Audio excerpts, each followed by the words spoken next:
Hello everyone, my name is Sarah Wyman Grover. I write under the name S.L. Wyman. I'm a writer and tarot enthusiast, and this is S.L. Wyman's Rock and Writing. If you're new here, well, and if you're returning, welcome back. And this is going to be my first video on a series kind of exploring the Starman Tarot. I'm going to be doing this as kind of a deck study over the next few weeks, maybe the next month or two. We're going to see how fast things go. I'm not going to put a pace to it. I'm just going to try to put a consistency in posting and in recording until we get done.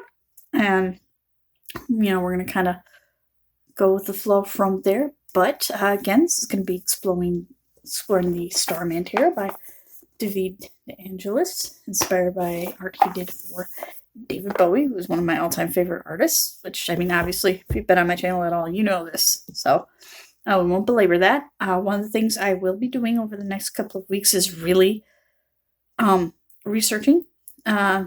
DeAngelis so I can get you guys a better history on the deck and how it came about, and just so I can speak from, a place of knowledge and, a little bit of, fun and authority on that. So, with that said, with how crazy this week has been, I had originally intended to do like a bigger video on the first 6 or so cards. I'm not going to be able to do that today, but I do want to get started and get this rolling because I have been promising this for a very long time, and I am excited to get this going. So what we are going to do is we're going to do just 2. We'll do 2 and get it started, do the first 2 cards there, and we will go forward from there. Don't mind there. I attempted a style. It did not work, but that's okay. The show must go on, and we're just going to press ahead, and hopefully we're going to have a lot of fun with this. I will be scheduling over the next couple weeks also either a live and or a Facebook room chat. Once I know when, where, and how that's all going to happen, I will get you guys all the details. It'll be over on Abundant Life Tarot's on the group under the Starman Tarot study, and I'll keep you updated there with, pictures of the various cards and, how we're proceeding with the study. And again, of course, you don't necessarily need the deck to follow along if you just want to kind of use this as an opportunity to see if this might be a good deck for you. Absolutely perfectly fine. We're just here to talk and hang out. So let's get started, shall we?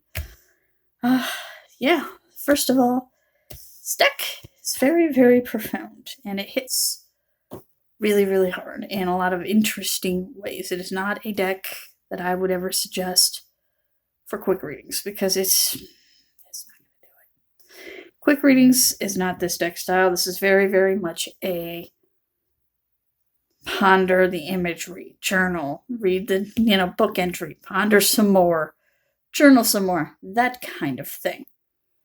It's not going to be one of those decks, and at least I don't feel like this is a deck that you can just pull out and just read with, nothing, because there's a lot of symbology, astrological associations, so on and so forth. There's just a lot packed into each card.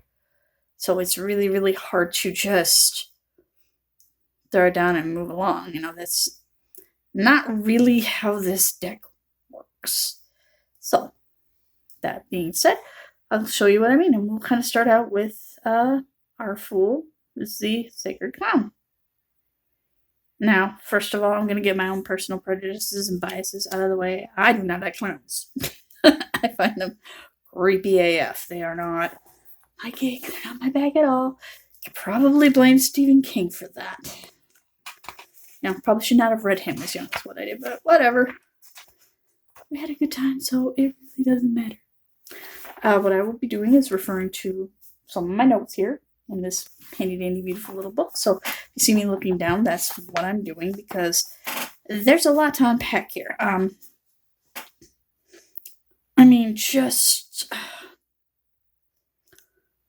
Just in alone, just as a very quick example, and then I'll read through what I wrote and throw in some of my own observations. But let's just look, for instance, up here, just behind here, you have that little crown. But it's like hands that are holding. It's almost like a heart or a clada, right? Holding.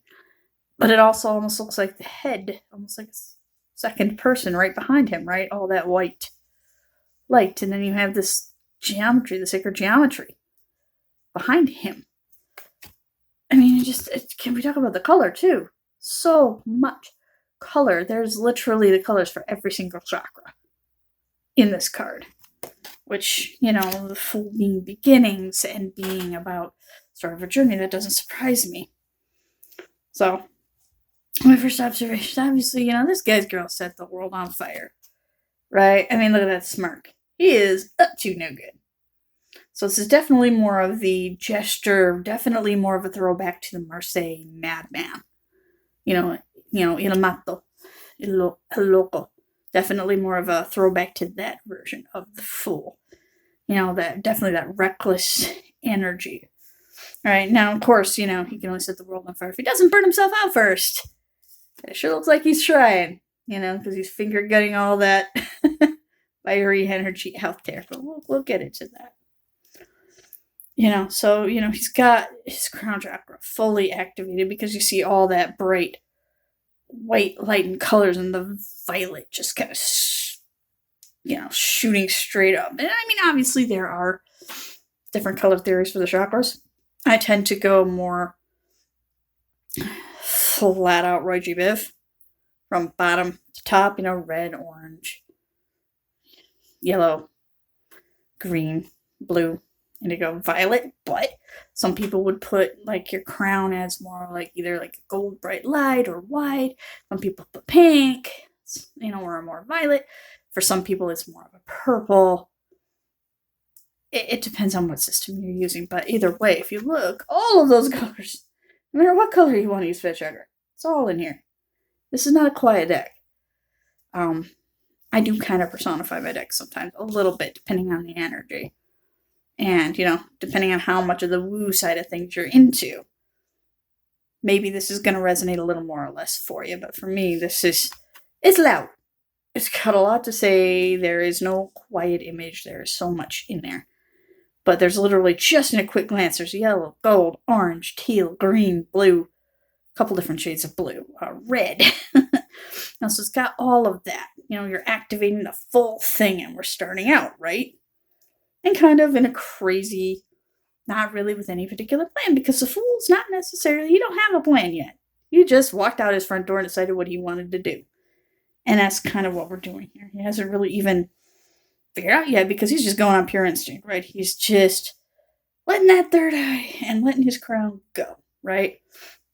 Another thing that I thought was very tongue-in-cheek, and I thought was kind of funny, is obviously got the whole, is that a banana in your pocket, or are you just happy to see me? Because, yeah, it's not going to focus real well, but, yeah. The only thing he's actually technically wearing, if you read the description, is that corset around his waist, and he's got a banana stuffed in there. I thought that was a hilarious little tongue-in-cheek joke, because running around with just everything all out. I mean, they even have some old Marseille where, the dog is chasing around behind him, and he's literally got a hole ripped into his pants, and everything is just falling out. Kind of a nod to that. Because he's a very cheeky bugger. We'll put it at that. But his feet are very rooted in the earth, and his heart chakra, and he's just ready to frolic through all these solid gold bear traps that are laid around the bottom there. And I'll show you again, just so you can see what I mean. You see, you got the gold stars, green feet, firmly planted, but the ground's violet. The ground is more of a crown chakra, but you got the diamond on one side and that one bear trap, but he's walking through a freaking landmine. Literally, of traps. And sometimes life is like that. Sometimes your choices do look like a landmine. But he's ready to go for it. He's going to try it. And you get that silvery, chaotic, I get very Loki-esque vibes with this guy. And especially if you look at the way that that's shaped, it's almost like Marvel Comics version of Loki. Kind of shaped that way. And now keep in mind, David D'Angelis took a lot of inspiration from comic books, pop culture, rock and roll music at the time. So it would not surprise me in the least if there was a little bit of that in there. Really wouldn't. But yeah, again, this guy's an agent of chaos, right? And he's living for it. He's living it. And I mean, this whole thing is just spray painted with the chakra colors all over the place, and with sacred geometry kind of scrawled everywhere. So he's got this energy of being bonkers, but absolutely brilliant at the same time. And it's kind of like that joke, you make about the Targaryens from Game of Thrones. Flip a coin. Every time one's born, one side is genius, the other side's madness. Let's see which one it lands on this time. Well, this guy landed right on his side. It's both at the same time, right? And he's one of those people where his ideas either work out great or they fail spectacularly, but either way, it's, absolute glorious fun and just a big fun show regardless, right? He's having a great time regardless, no matter what way it is.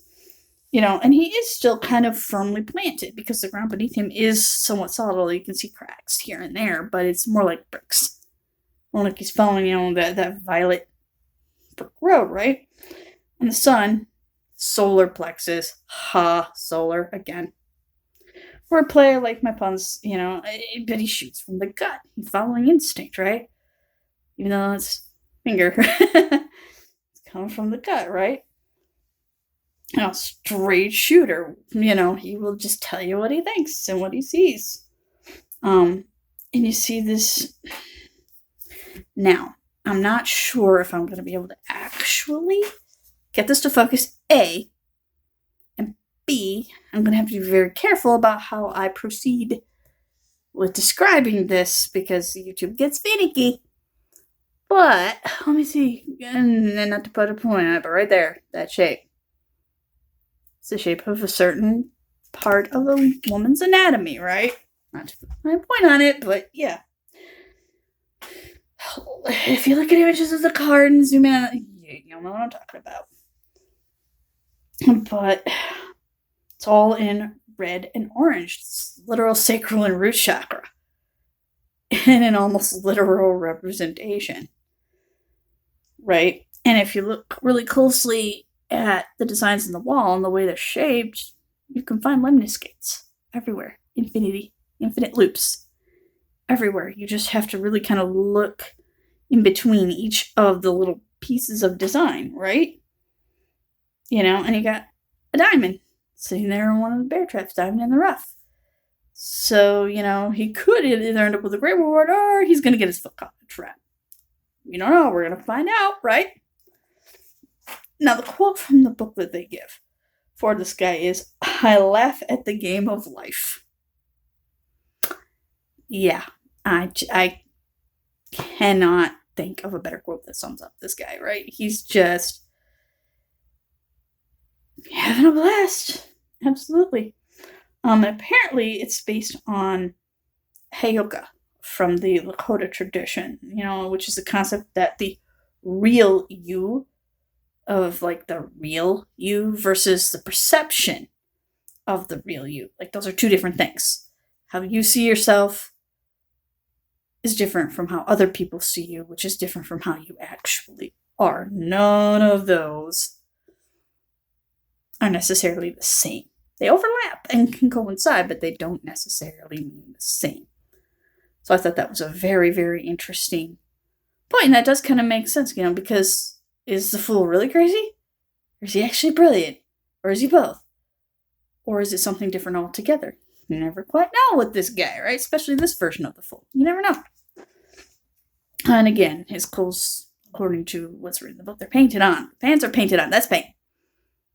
So he's just completely unclothed, not caring, just walking around the world, completely oblivious, and just doesn't give a crap about any of the potential dangers or pitfalls. I mean, because he's got the fiery ball of death right behind him and bear traps at his feet, but he does not care. In fact, he's kind of encouraging it with the flame shooting out of his fingers. because he's poking fun, really, kind of, at our pretensions and our illusions. And he's just kind of sitting there grinning with glee as he's sitting there popping little bubbles of our assumptions of what we thought was true, right? He's laughing at us while we're confronting what we thought was true in our own shattered delusions of self-image, right? What you think you are is not what you actually are. The way things actually are is not the way they're being perceived. So in order to truly be free, you got to take big risks, and that can feel as uncomfortable as this image could potentially make somebody feel. Especially somebody like me who hates clowns. But, it's a very confronting image in a way, and change is scary, but the big risk can sometimes reveal a big reward, and even if you fall down, you learn, right? And there's also that, hint of, well, you might get mocked either way, so you know what? Might as well dream big. Shoot for the moon, because even if you miss, you wind up among the stars. That kind of energy is what we're dealing with this guy. And, that said, the reverse energy is very dangerous and reckless. Because there's a difference between being brave and being foolish. Does it take guts to do dangerous things? Yes, but sometimes if they're not necessary, that's not being brave, that's being reckless, that's being foolish, right? So this is basically one of the big lessons of this card is learn the difference, right? Learn the difference.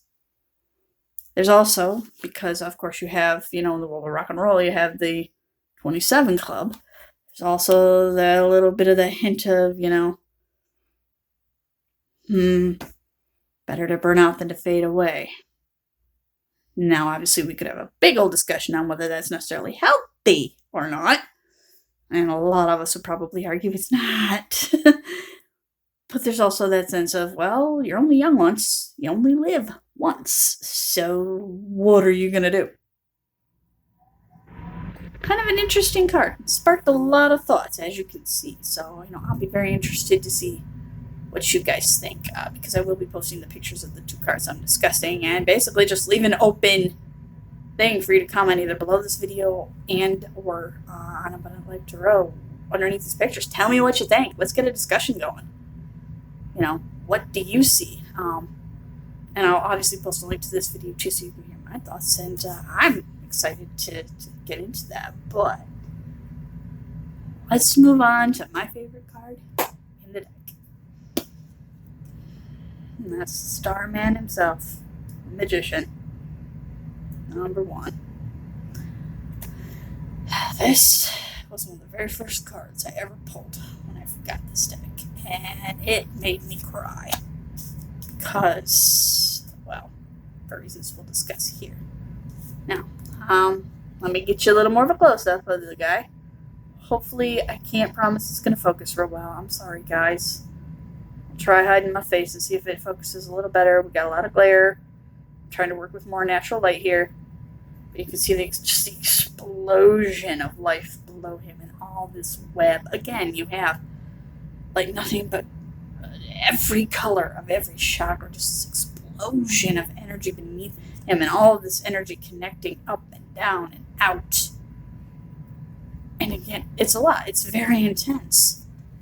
But it's for a reason. Now, if you've heard the song Starman, which I highly recommend, it's one of my favorite David Bowie songs. Cried the first time it came on, after he passed, actually. But that's the energy of this card. It's Crazy Cosmic J. This is literally like the Starman coming down from the heavens, essentially, to give you a pat on the shoulder and tell you everything's going to be all right. You got this.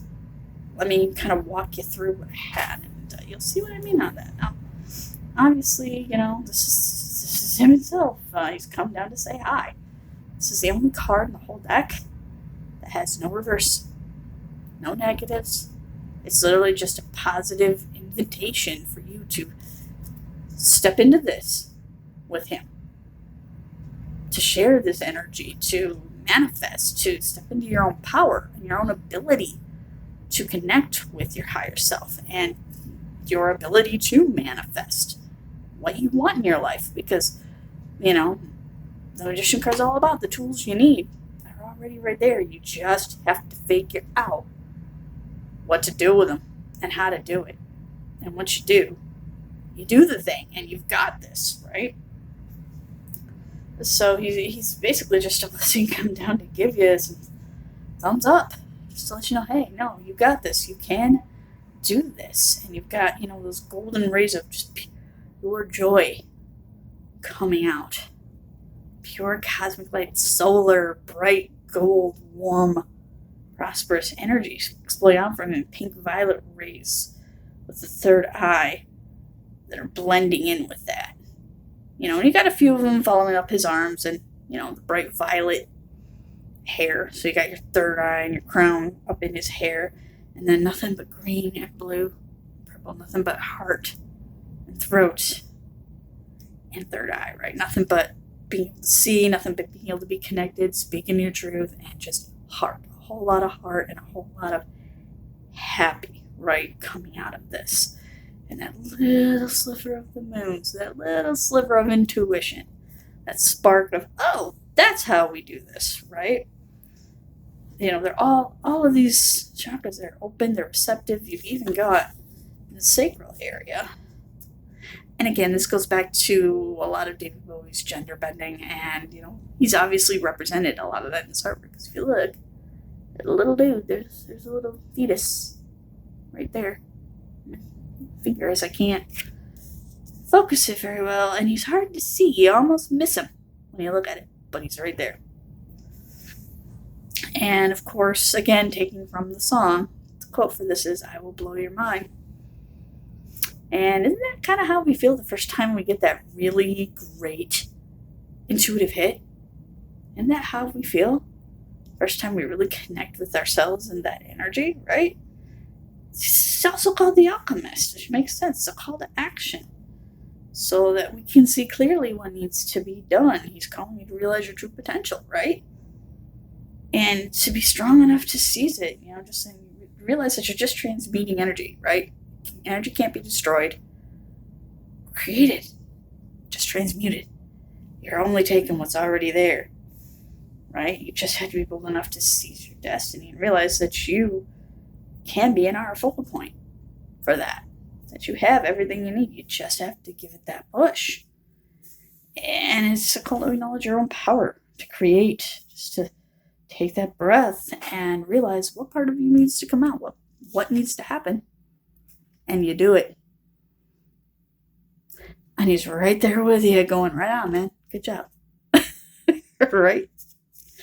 So, I wish I had more to get out, but he's one of those that's so profound, he can almost has to be experienced, but it's just that saying you're not as separate from your power as you think you are. You are your power. You're not separate from source. You're also hooked up to it. You're part of it because a bit of it exists in you, and you can tap into that. And that's not only pretty empowering and pretty positive, but it's kind of mind-blowing, right? So, yeah, that is my take on these first couple of cards. I'm really happy to be getting this off the ground. I will get this uploaded, linked and all of that as quickly as I can. If not tonight, this is Sunday. So I did promise Saturday or Sunday. If I cannot get it linked tonight, I will at least get it finished and get it uploaded and get it all linked for you guys tomorrow along with those pictures. So at least by tomorrow, by Monday at the latest, you will have these first two pieces, and I'm looking forward to any discussions that we may have going forward. And I'll continue to tweak and improve on the format as we move forward and get you guys updated whenever we're going to do something like a live or a Facebook call. I will make sure to let you guys know at least 4 days ahead of time with date, time, and I'll try to remember to include different time zones too, because I know that's going to be tricky. And make sure I get those posted in a couple different places so that you guys have ample opportunity to participate if you want to. And we'll see where this goes, all right? I'm looking forward to this. And after this, the next video I post will probably be, again, on a Saturday or Sunday. If I can film 2 at once, I will. And upload them same days that they are made. But either way, I just want to thank you all for sitting through. If you've made it this far, I appreciate you guys. And, this has been a wonderful experience being on TarotTube. I appreciate everybody who subscribed to my channel. And if you like what you see, please like, subscribe, share, comment, all of that. And please, please support Kim at Abundant Life Tarot. She's kind enough to host this, and she's a great person and deserves all the love we can give her. So please support her and share and like all of her stuff as well. And I will catch you guys in the next video. All right, everybody stay safe. Have a good one.